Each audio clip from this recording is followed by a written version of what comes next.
आपलं काय बोक्यावर चाललं होतं. हा शुद्धीवर राहील. त्यानं सोमनाथ भाऊ बोक्या पाळला. दोघही ताटात जेवायचे. याचं लग्नच नव्हतं झालं. हाय बोक्या आणि तोय बोक्या. एक दिवस त्या प्लास्टिकच्या काळ्या पिशवीत आणलं त्यानं. मराठी कळती तुम्हाला. ते टेबलवर पिशवी ठेवली. बाथरूम मध्ये फ्रेश व्हायला गेला तोपर्यंत बोक्यानं फक्त पिशवी ठेवली. आतलं सगळे संपवल्याचा मूड गेला. म्हणून खिडक्या लावल्या, दारं लावले, काठी घेतली, बोक्याला मारायला इकडून मारली काठी बोक्या त्या खिडकीवर, तिकडून मारली या खिडकीवर. 10-15 काठ्या बोक्यानं चुकवल्या. बोक्याला वाटलं मालक मारतोय मला. डबा धरला, मारली उडी. मालकाचं काढ काढ काढ काढ नरड फोडलं, मारला मालक.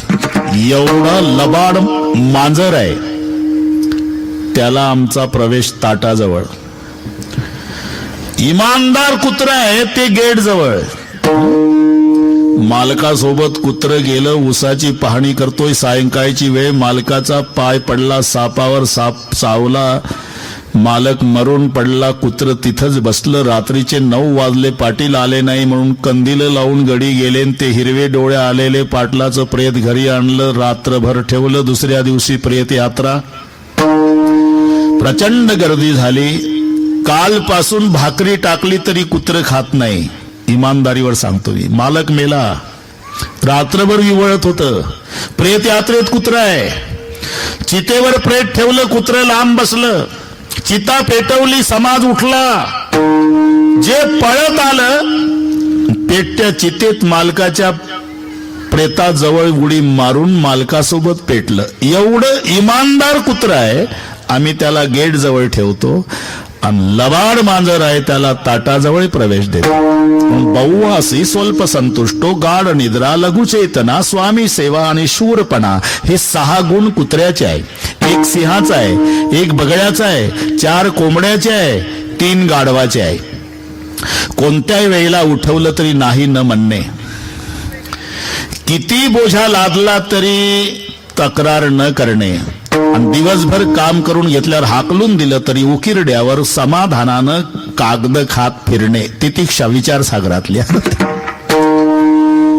त्याच्यात 5 कावळ्याचे आहे. 5.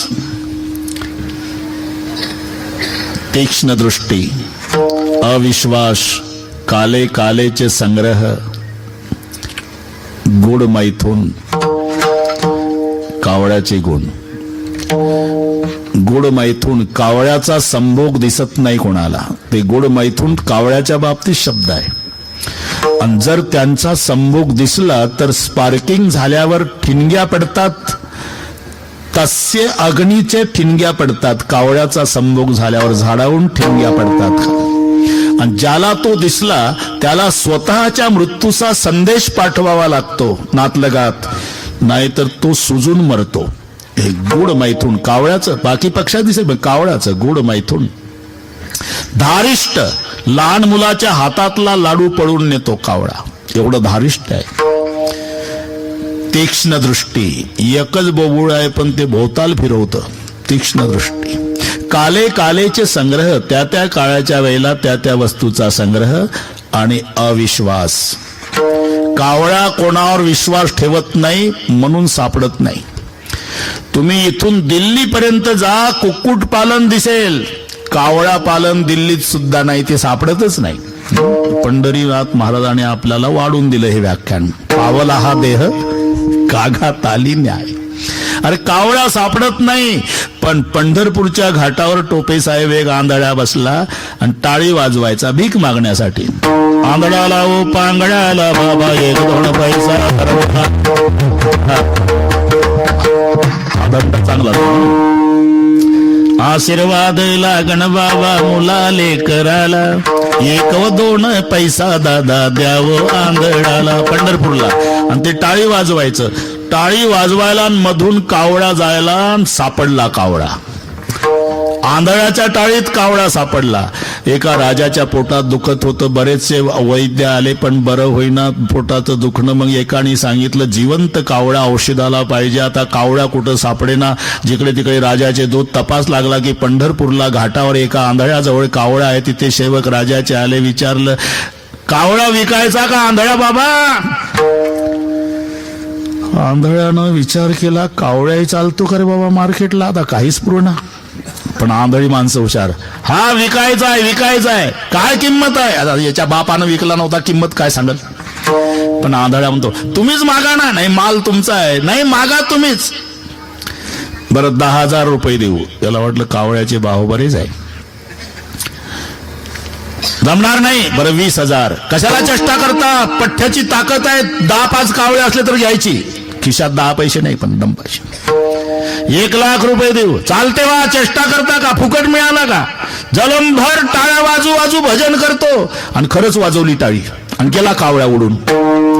आता आंधळ्या घाटावर टाळी वाजू वाजू मेला तरी कावळा सापडेल का?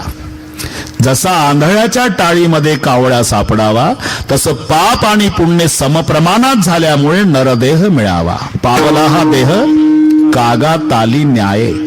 पण अतिपरिचय झाल्यामुळे नरदेहाचं महत्व आम्हाला वाटत नाही. मग महत्व कोणाला? हे लोकीचा हा देह देव इच्छिताती पाहे. स्वर्गातले देव या देहाची इच्छा करतात. अहो पण ही पटत नाही महाराज का? त्यांच्या देहाचा विचार करा आणि आपल्या देहाचा विचार करा. त्यांचा मलमुक्त देह, आपला मलयुक्त देह.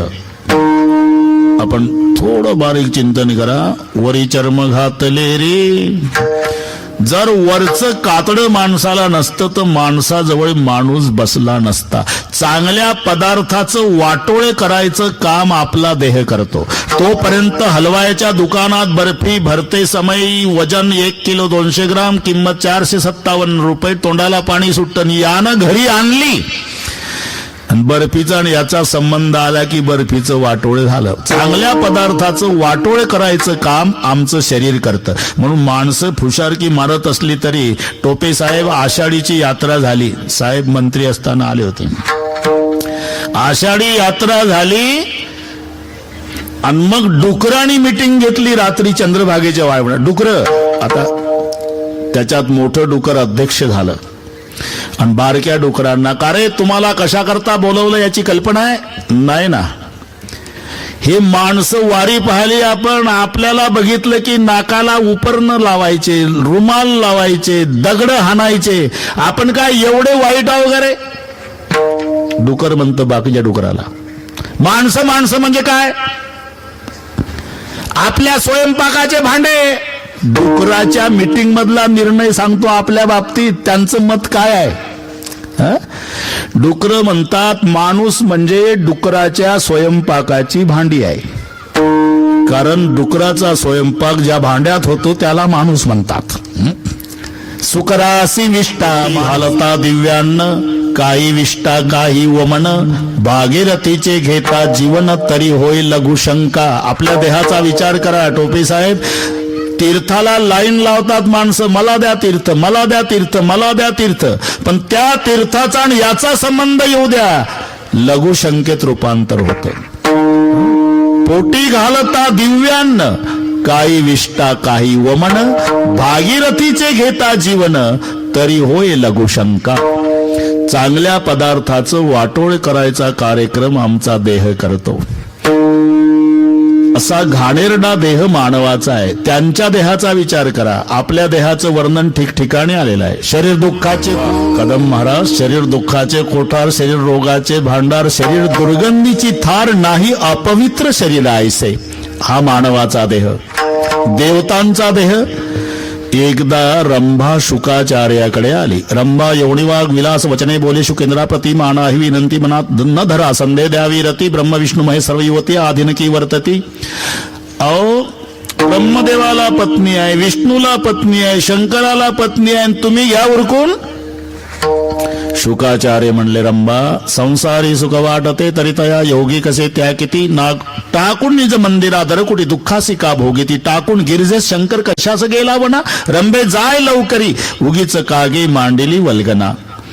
रंभेला वाटलं हे 12 वर्षे मायेच्या पोटात होतं, त्या घाणीनं कंटाळलेलं दिसतं. आणि मग रंभा म्हणाली, रंभा म्हणे शुक म्हणे ऐक माझ्या उत्तरा, नारी ज्या इतरा तसे गणित तसे कैशनी योगेश्वरा, तया पोटी मल वाह तसे विमल के आमिच देवांगणा, चिरिया उदरा सुगंध धमके विश्वास आणि म्हणा. रंभेनं उदर विदारण केलं तर आज स्वच्छ पिंजलेला कापूस आणि सुगंध दरवळत होता. हे देवतांचे देह. मग मलमुक्त देहाचे देव या घाणेरड्या मानवाच्या देहाची इच्छा करतीलच कशाला, आणि करत नाही तर आता 10:15 वाजत आले. इहलोकीचा हा देव इच्छिताती पाहे. असं का? याचं कारण आहे टोपे साहेब, परिवर्तनशीलता मानवाच्या देहात आहे, देवतांच्या देहात नाही. इथे कर्म स्वातंत्र्य आहे, तिथे बंधन आहे. स्वर्ग म्हणजे डबे खाण्याचं ठिकाण, डबे तयार करता येतात तिथे. पुण्याच्या सारसबागेत मध्ये तुम्ही डबा खाऊ शकता, पण तिथं जर 3 दगड मांडून येड्या बाबूचं सरपण पेटून 2 चपात्या करतो म्हटलं, वॉचमॅन आला दांडक घेऊन समजा. डबा इथे तयार करायचा आणि बागेत नेऊन खायचा. तसं म्हणती संसारी जन्मी जे यज्ञाधिक कर्म की जे, मग स्वर्ग सुख भोगी जे मनोहर, पण डबे इथले खायचे तिथे. डबा संपला, तयार करता येत नाही, मग तया पुण्याची पावटी सरेन सवेची इंद्रपणाची उटी उतरे, येऊ लागती माघारे मृत्यू. पुण्याची पावटी सरे, पुण्य संपलं पुन्हा इथं यायचं. येऊ लागती माघारे मृत्यू लोका, तुका म्हणे जाती पुण्यक्षय अधोगती. ही कर्म स्वातंत्र्य इथे आहे, तिथे नाही. दुसरं एक, परिवर्तनशीलता टोपे साहेब मानव देहात आहे, देवतांच्या देहात नाही. हे जर पटत नसेल, कल्याणरावजी सपाटे कल्पना करायची, मनात आणू नका किंवा टेन्शन घेऊ नका. कल्पना करा, आज टोपे साहेबांच्या अभिष्ट चिंतन सोहळा निमित्ताने कल्याणरावजी सपाटे त्यांचे मित्रमंडळीनं ठरवलं, कीर्तन झाल्यावर श्रोत्यांना विनमुख जाऊ द्यायचं नाही. मग 1 किलो वजनाचा चांदीचा गोळा. टेन्शन घेऊ नका, कल्पनेला काही खर्च आहे का? टेन्शन नाही घ्यायचं. चांदीच्या गोळ्याचं वजन 1 किलो, लोखंडाचा गोळा त्याचंही वजन 1 किलो. माझ्या उजव्या भागाला डोक्या एवढा ढीग केला तो चांदीच्या गोळाचा, आणि डाव्या भागाला लोखंडाच्या गोळाचा डोक्या एवढा ढीग. वजन सारखं, चांदीचाही गोळा 1 किलोचा, लोखंडाचाही 1 किलोचा. आणि मग साहेब आले, कल्याणराव माईक जवळ येऊन म्हणाले, कल्पना चालू आहे, तसं विनमुख जाऊ नका. साहेबावरील श्रद्धेपोटी आम्ही बक्षीस ठेवलंय आज सप्रेम भेट, पण 2 पैकी एक तर तिकडे कोणतरी शांत पोर होते. ते काय झालं, त्यांची युती झाली. सध्या युती झाली का कठीण होते, हा ना. ते एकत्रित आले सगळे, आणि इकडे गडबड नाही. पण ते काय होते टोपे साहेब, नाणे जर एकत्रित आले तर आवाज होतो. या सगळ्या 2000च्या नोटा असल्यामुळे किती बंडल असू, यांचा आवाज नाही, नोटा आहे. ते नाणे तेवढे विठ्ठल.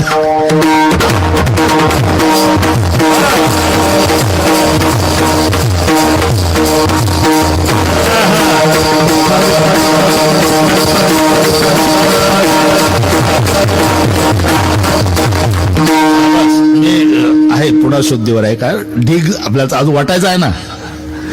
कल्याणराव आले माईक जवळ, हे पहा, साहेबावरील प्रेमापोटी आम्ही तुम्हाला विनमुख जाऊ देणार नाही, म्हणून आम्ही हा एक उपक्रम केला. इकडे चांदीच्या गोळाचा ढीग आहे, वजन 1 किलो. इकडे लोखंडाच्या गोळाचा ढीग आहे, वजन 1 किलोच. पण 2 पैकी 1 कीर्तन संपल्यावर सप्रेम भेट. सांगा माणसं काय डोकं चालवतील, इमानदारीने सांगा. ते म्हणतील लोखंड कुठे मिळतं भंगारला, चांदी 50,000 रुपये किलो. प्रत्येक जण तयारीत असेल चांदीच्या.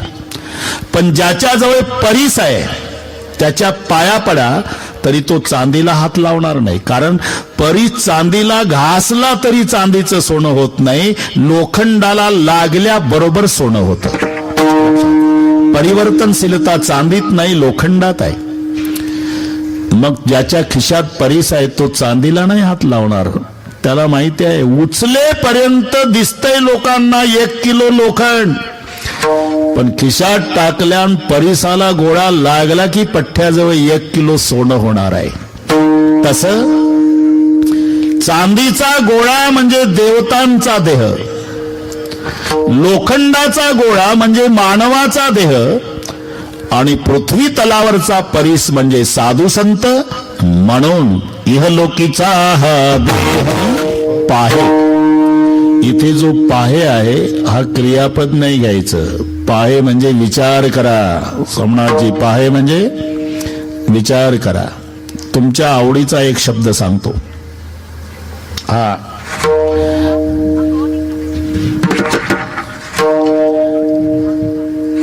पाहे पा ध्वजेचे चिरगुट.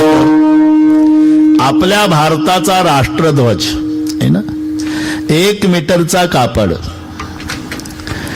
असेल 500 रुपयाचा. पण विचार करा तो सतत उंच ठेवण्यासाठी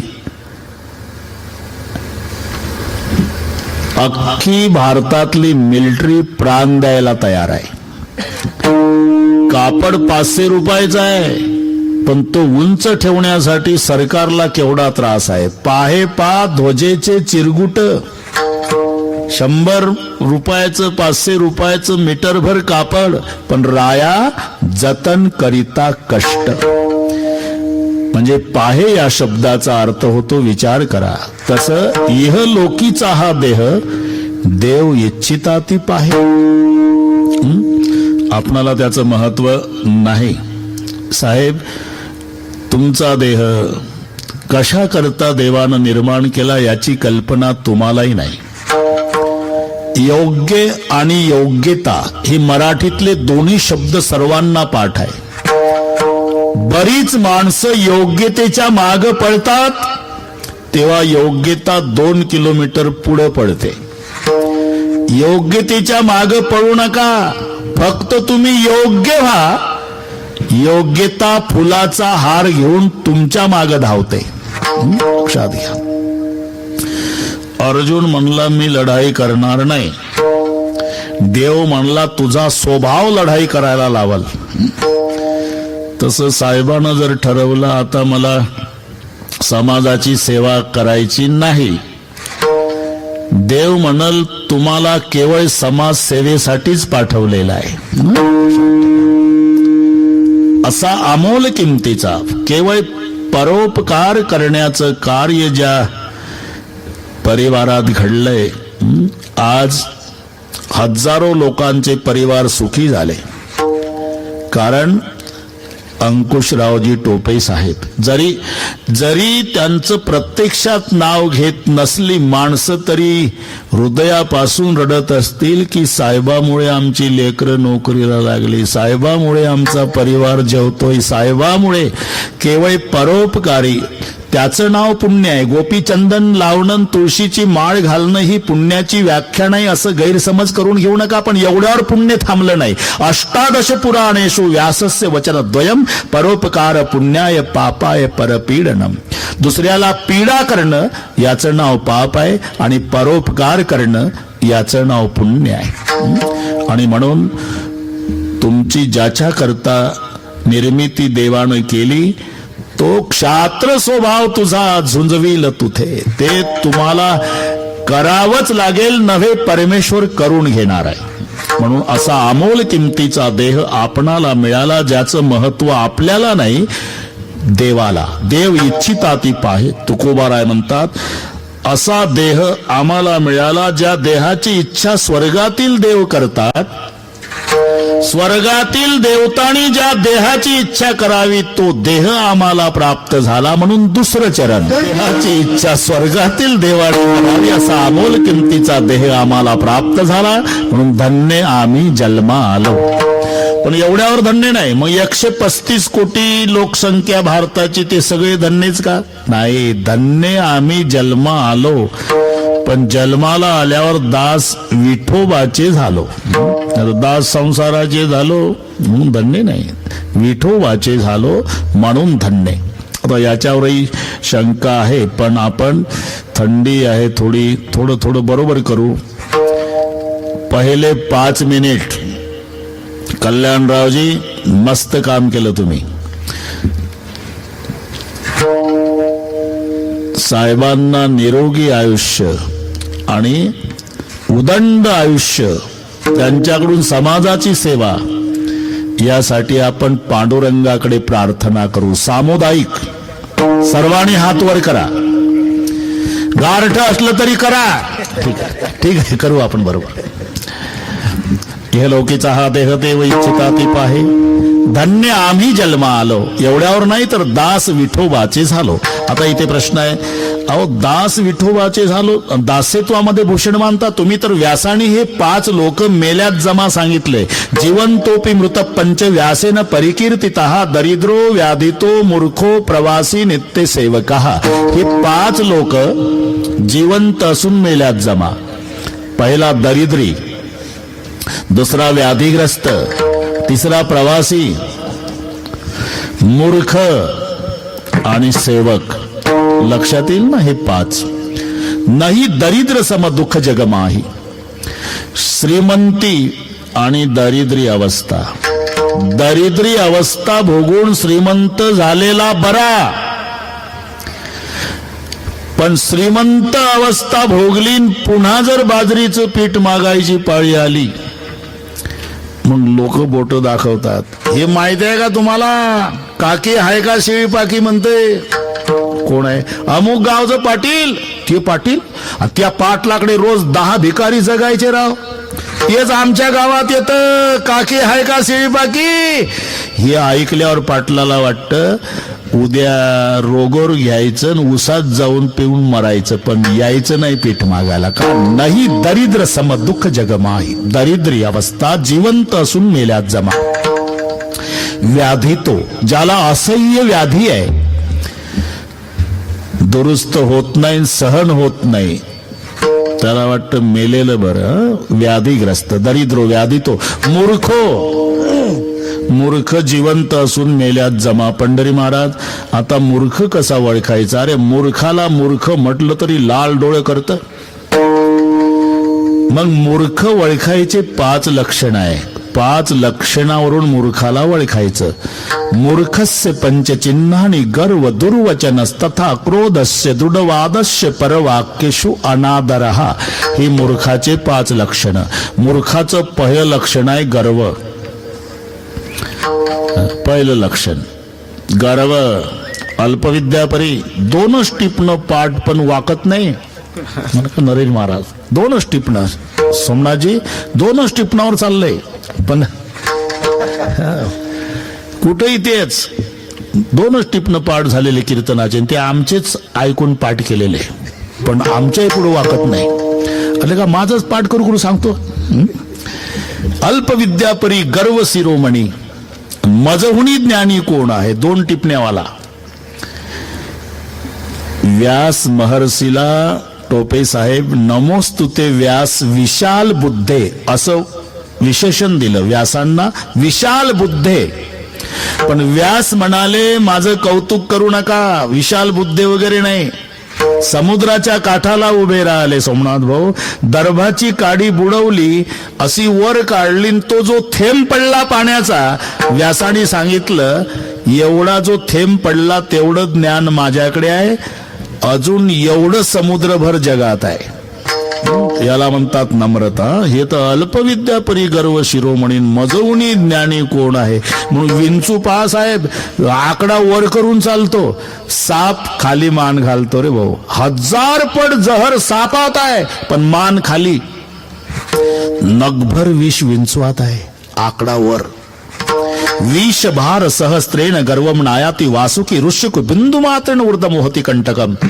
एखाद्या वेळेला विंचू नांगी टाकतो, पाल बघितली म्हणजे कारण पाल खाते विंचवाला. पण पालीने जर कोंबडी बघितली नरहरी महाराज तर पाल अशी उलटी होती जाग्यावर. कोंबडी पळत पळत येते, शेपूट धरलं पालीचं नेली उकिरड्यावर. एवढा जहिरी विंचू त्याला पाल खाती, एवढी जहिरी पाल तिला कोंबडी खाती, एवढी जहिरी कोंबडी. मी काय बोललो का गारठा आहे ना एवढं तपास. विष भार सहस्त्रे ना. म्हणून पहिलवानाचं चालणं पहा तुम्ही, थोडी तरी मान वाकून चालतो पहिलवान. आंब्याच्या झाडाच्या फांद्या वाकतात, फळानं एकाही येड्या बाबळीची फांदी वाकत नाही. फळली या तरुची शाखा सहजे भूमीसी उतरे देखा. पहिलवानाचं चालणं पहा, खाली मान घालून चालतो. आणि टीबीचं पेशंट छाती काढून, छाती नसतेच तरी 3 बटना उघड्या ठेवतं. तिथे बोर्ड लावावा लागतो जिथे छातीवर, की पूर्वी एकेकाळी इथेच छाती होती, तरी 3 बटना उघड्या ठेवून चालतं रोडने. क्यों रे भाई, सीना निकाल करके चल रहे? बोले इसलिए चलता हूं मेरा भाई पहलवान. काही कारण आहे? पहलवान घरी, टीबीचं पेशंट हायवेने चाललं छाती काढून. गर्व, मूर्खाचं पहिलं लक्षण गर्व. दुसरं दुर्वचन, नेहमी वाईट बोलणं, नेहमी. कधी चांगले शब्द त्याच्या तोंडात नाही. गर्व, दुर्वचन. क्रोधश्च, रागावणं. म्हणजे रागावणं हे मूर्खाचं लक्षण नाही. विनाकारण रागावणं हा शब्द लावा. विनाकारण राग तर पाहिजे. तुम्हाला राग नसेल तर जगू देणार नाही माणसं समाजात. गोपीचंदन पाहलं का आलाच एक एसटीत, उठ बुवा. कर बाबा, मला बसायचं आहे, मला जायचं आहे, तू उठ. का बुवा आहे तू? हो. मग जगाच्या कल्याणा संताच्या विभूती. अरे एवढी नम्रता. समर्थ रामदास स्वामी सांगतात ना, अति नम्रता पात्र होते भीतीला, अति कोपता कार्य जाते लयाला, अति कार्य ते कोणतेही नसावे, प्रमाणामध्ये सर्व काही असावे. जय जय रघुवीर समर्थ. अति कोपता कार्य जाते लयाला, पण अति नम्रता पात्र होते भीतीला. एखाद्या गावामध्ये घर किती श्रीमंत असू द्या, पण त्या घरचे सगळे जयहरीवाले असेल तर पुरं गाव विनाकारण त्या घरावर दबाव टाकतं. त्या घरातले 2 भाऊ जयहरीवाले पाहिजे आणि 2 कॉलर धरून थोबाड फोडणारे पाहिजे, मग तालुक्यात टिकू शकतं. असे विषम स्वभावाची गरज आहे. दोघही नवरा बायको रागीट असेल तर एकमेकाच्या रागावर रोगोर पिऊन मरतील. मग एक रोगोरची बाटली घेणारं पाहिजे, एक हिसकून घेणारं पाहिजे, मग नवरा बायको मरेपर्यंत जगतील. आता रामायण साहेबांनी ऐकलं, तिथं कारखान्याला ऐकलं, विषम स्वभावाच्या जोड्या ऐकणे. नाहीतर रामाची भरताची जोडी पाहिजे, शांत शांत. लक्ष्मण रावण शत्रुघ्न यांची जोडी पाहिजे, गरम गरम नाही. एकानं रागवायचं आणि एकानं शांत करायचं. लक्ष्मणानं रागवायचं काम केलं तर रामानं शांत करायचं केलं. लाद घातली कमरड्यात मंथरेच्या, शत्रुघ्नानं सांभाळलं भरतानं. अशा विषम स्वभावाची. अति कोपता कार्य जाते लयाला, अति नम्रता. म्हणजे विनाकारणचं रागावणं हे मूर्खाचं लक्षण आहे. मूर्खस्य पंचचिन्ह गर्व वचन क्रोधस्य दृढवादस्य. दृढवाद म्हणजे विनाकारणचा वाद, विनाकारण. 3 सुबुद्धीर कथा समुद्र को आगून लागे, माछे थाके कोथा. 3 शहाणे समुद्राच्या काठाला गेले आणि वाद सुरू झाला. का रे, एवढा मोठा समुद्र उघड्यावर पडला आणि पेटला तर? दुसरा म्हणला, मूर्खा, ते काय डिझेल आहे का रॉकेल? मलाही कळतं रे, पण समजा. पेट्रोल कसा पाणी आहे ते कळतं मला रे, पण समजा. आता कुठेही समजा चालतो का? एकादशीला शिवरात्र आली तर अरे येतच नाही, समजा आली तर येतच नाही रे, समजा. बरं मग काय? त्या दिवशी फराळ काय करायचा? त्या दिवशी लोणकडे तुपात डालड्याचे भजे तळून काढायचे. लोणकडे तुपात डालड्याचे भजे कसे काय होईल? होत नाही रे, पण समजा. यानंही फिरवला. जर झाले तर त्या दिवशी काय? हे येत नाही, हे होत नाही. त्याला म्हणतात 3 सुबुद्धीर कथा समुद्र को आगून लागे, माछे थाके कोथा. एवढा मोठा समुद्र जर उघड्यावर पडला आणि पेटला तर? अरे पेटेल कसा? पाणी आहे ते, मलाही कळतं, पण समजा पेटला तर? बरं काय? पेटला तर मासे कुठे जातील? दुसरा म्हणला, एवढं साधं कळत नाही का? नारळ झाड कायसाठी आहे? समुद्र पेटल्यावर मासे जातील झाडावर. तिसरा म्हणला, दोघही गाढवच आहे का रे? काय झाडावर मासे जातीलच कसे? का त्या गायी आहे का म्हशी? म्हणजे हे दोघापेक्षा वसतात. याला म्हणतात दृढवाद. दृढवाद म्हणजे विनाकारण, ज्याच्यात काही निष्पन्न असत नाही. 2 महिला रेल्वेत भांडत होत्या. खिडकीवरून, बंद कर खिडकी.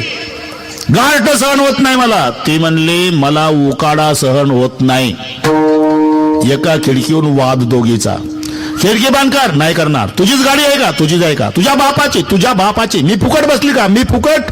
3 स्टेशन वाद सोमनाथ भाऊ. 4थ्या स्टेशनला गाडी थांबली. भराभरा प्रवासी. पोलीस पळत आले. काय झालं? डोकं उठवलं त्या दोघीनं साहेब. पोलीस आले. का भांडता मावशी? गारठ सहन होत नाही म्हणून खिडकी बंद कर म्हणते.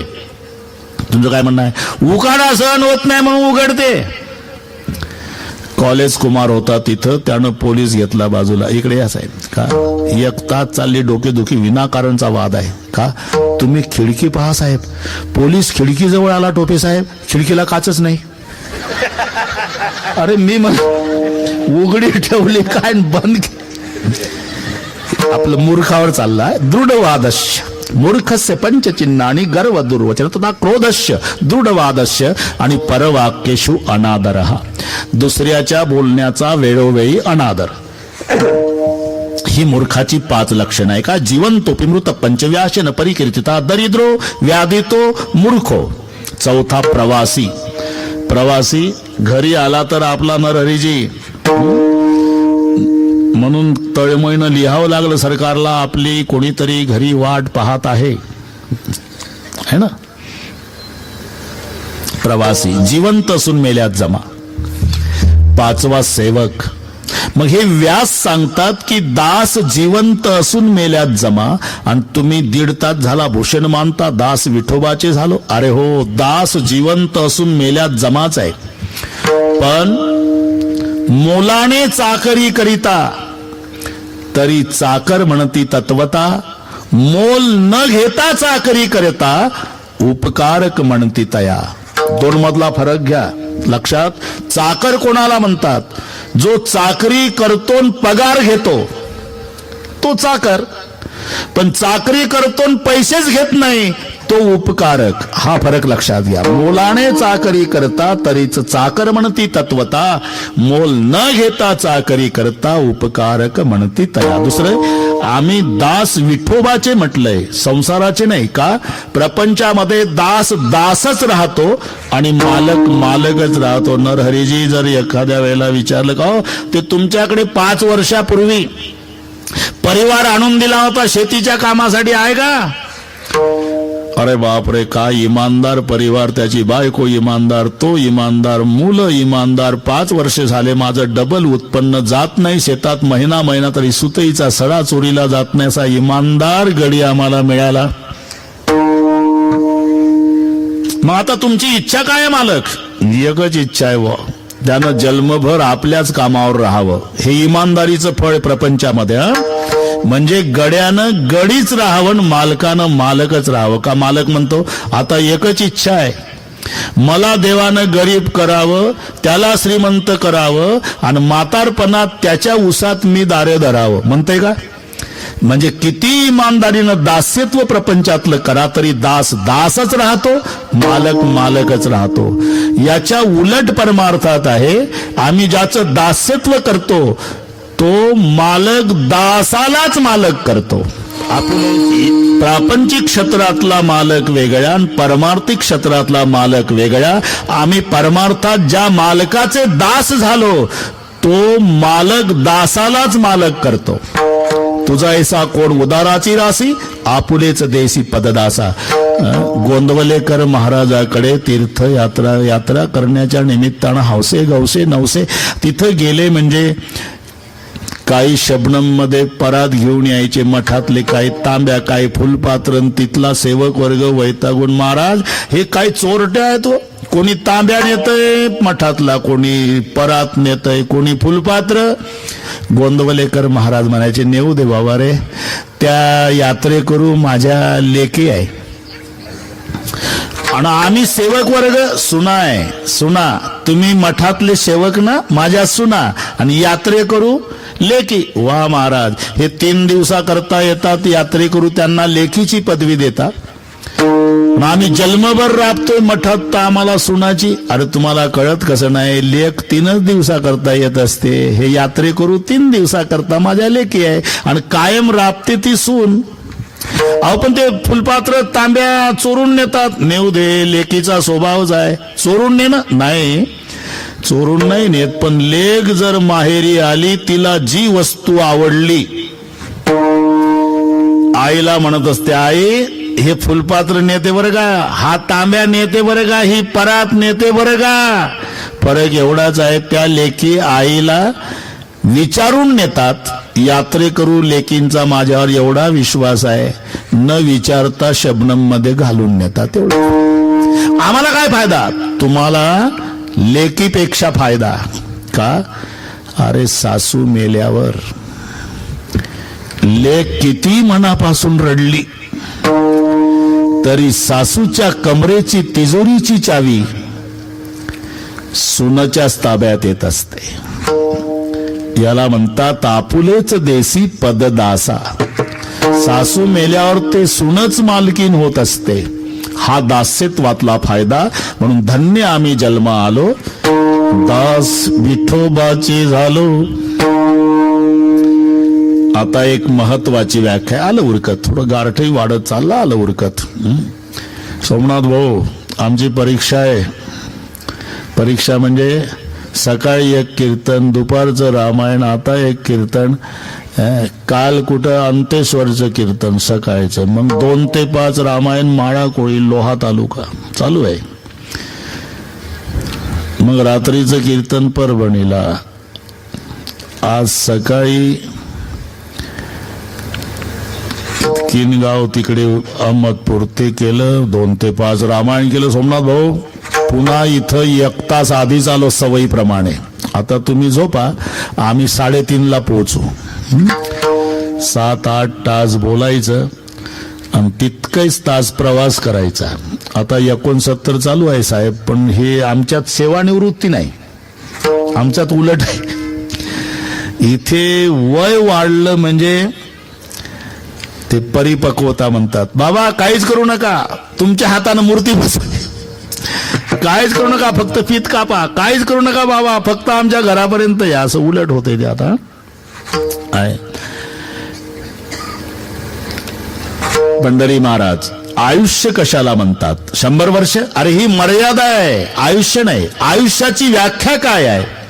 जन्म झाल्यापासून मरेपर्यंतच जगणं. ही मराठी नीट ऐका, याला म्हणतात आयुष्य. आयुष्य म्हणजे जन्म आणि मरण याच्या मधला जो कालावधी, याचं नाव आयुष्य आहे. मग कोणाचं 5 वर्षाचं असेल, कोणाचं 105 असेल. 105 असेल तेही आयुष्यच आहे, आणि 5 वर्ष असेल तेही आयुष्य आहे. म्हणजे जन्मापासून मरेपर्यंतच जेवढं जगणं आहे, याचं नाव आयुष्य आहे. आणि त्या आयुष्यरूपी साधनाच्या बळावर आम्ही ते साध्य प्राप्त करणार. चालीतच पंढरी बाबा, काय हिरे आहेत आमच्या संप्रदायामध्ये. बस, धन्यवाद, धन्यवाद. माझं तर समाधान झालं. आता मी पूर्ण करतो कीर्तन. आयुष्याच्या साधने सच्चिदानंद पदवी घेणे, या आयुष्यरूपी सीत आनंद ही पदवी प्राप्त करणार. म्हणजे याचा अर्थ स्वर्ग सुख संताला अपेक्षित नाही. प्रमाण पंढरी बाबा.